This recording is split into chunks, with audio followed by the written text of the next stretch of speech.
Hello! In this lesson, we're going to go over the differences between PHPMyAdmin and Workbench, how to create and update database, tables, and columns in both PHPMyAdmin and Workbench. We're going to go over the principles of table design, as well as go over the uses of users and their permissions. We have already went over how to install both PHPMyAdmin and MySQL Workbench, and later on, we will be demonstrating how to do some basic tasks on both. But for now, let's talk about some of the core distinctions between the two. First of all, MySQL Workbench is a desktop software. This means that it is installed on your local operating system, and it can connect from there to different servers. This is helpful if you need to manage databases on multiple servers. PHPMyAdmin, however, is a web-based tool, and is designed to be set up on the server itself. This means that it can be accessed through any browser and is not limited to a particular local device. This is helpful if you often use different devices or have multiple people working on the same server. Also, it's worth noting that PHPMyAdmin is a bit more streamlined and is often easier to learn for new users. MySQL Workbench, on the other hand, contains some added functionalities like server administration and database modeling, which can be very useful when trying to visualize complex data relations. Okay, so now let's get started by showing how to create databases, tables, and columns. We will start with PHPMyAdmin. Now remember, to open PHPMyAdmin, just open a browser and type localhost/PHPMyAdmin. If this was installed on a server that wasn't on your home machine, you could just put the server's address there instead of localhost.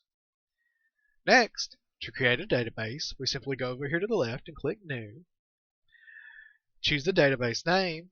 I want to call it Person. And then choose the collation type. Now, collation is a little bit of a tricky subject for people because there are a lot of options. But basically, collation just sets the language that your data is going to be interpreted in. And most people don't know the language that their data is going to be in, because a person's name, if input, could be in German, Spanish, or Chinese. So what we need is a good general way to sort through all of them. Fortunately, we have a good option, and it's what I use for most of my data. It's called UTF-8 MB4 Unicode CI.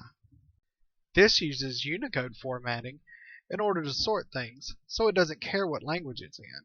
Case insensitive just means it treats capitals and lower cases the same. So let's create our database.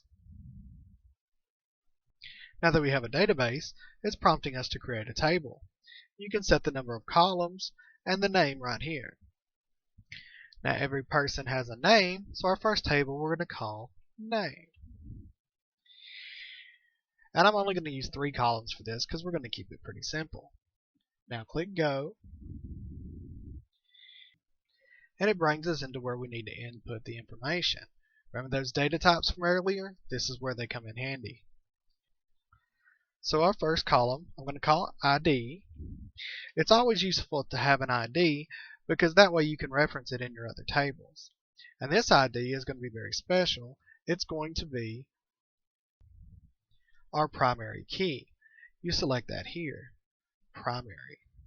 Now what this is going to do is it's going to say that this is the key thing that we're going to use to access other data types. So click Go. Now as an ID, we're going to want to increment it so that it's always unique. You don't want 2 IDs to be the same. AI just stands for auto increment. Next, every name has 2 parts, so we're going to call this one first name and this one last name. We could do middle, but we're just keeping it simple. Next, we're going to change our type. There's no point trying to use an integer to be a name, so we're going to use the varchar. Now we have to set how many characters we want to use.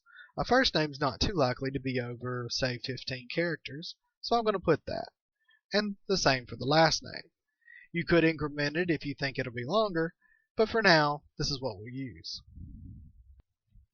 Now, if we wanted, we can set default values.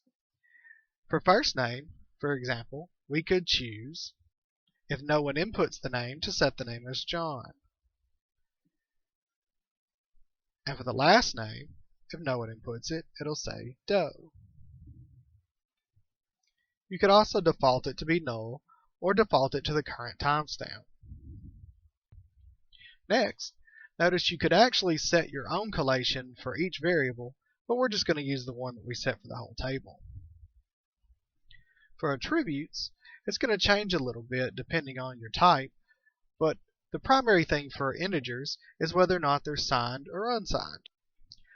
By default they're signed, but that allows numbers to be both negative and positive. For an ID we don't really need that, so we're going to choose unsigned. This also allows us to go up to the full number in the int range. If we wanted any of these to be null, we could select to allow them to be null. So let's click Save.